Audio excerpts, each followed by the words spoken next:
Have you ever felt like this?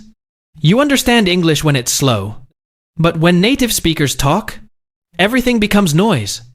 Words disappear. Sounds connect. Nothing makes sense. But here's the truth. The problem is not your ears.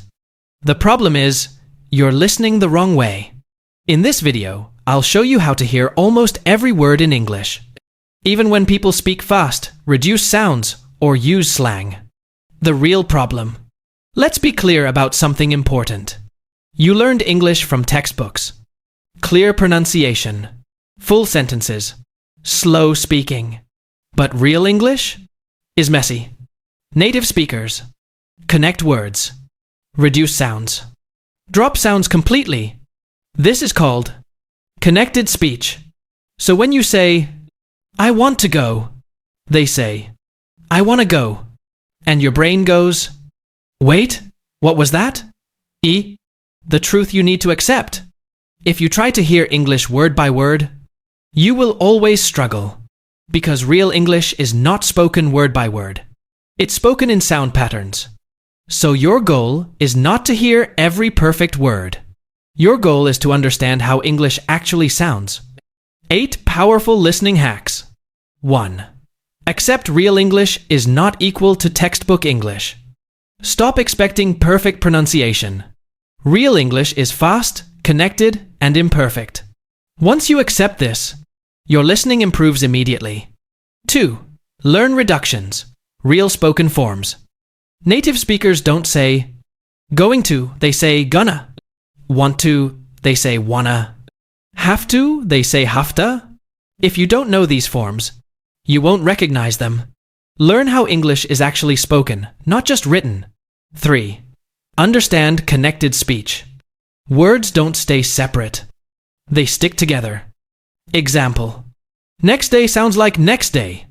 Did you sounds like didja. That's why you think, I didn't hear the word. But actually, it changed form. 4. Focus on stressed words. Here's a big secret. Not every word is equally important. Native speakers stress key words. Example. I want to go to the store. You mainly hear want, go, store. Train your ears to catch important words. Not every small word. 5. Train with minimal pairs. Some sounds are very similar. Can versus can't. Ship versus sheep. Bat versus bet. If you can't hear the difference, you'll misunderstand the meaning. Practice these pairs to sharpen your listening. 6. Use pause and predict. Don't just listen passively. Pause the audio and guess what comes next. Example. I went to the pause. Your brain predicts store, park, school. This builds faster understanding and real-time thinking.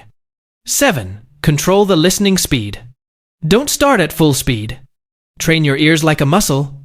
0.75x, 1x, 1.25x, 1.5x. Gradual training equals stronger listening ability. 8. Listen in layers. Stop trying to understand everything at once. Use this method. First time, understand the main idea. Second time, catch keywords. Third time, hear details. Listening is a process, not a one-time action. Advanced tips. If you want faster results, focus on your weak sounds, like the, b. Use songs to test your listening. Practice less, but practice correctly. Smart practice beats long practice. So remember, you don't need better ears. You need better understanding. When you understand how English works, your brain will start filling the gaps automatically. Because you don't hear every word. You understand the message behind the sound. If this video helped you, like it, share it, and subscribe for more simple English lessons. Keep listening, keep growing, and I'll see you in the next video.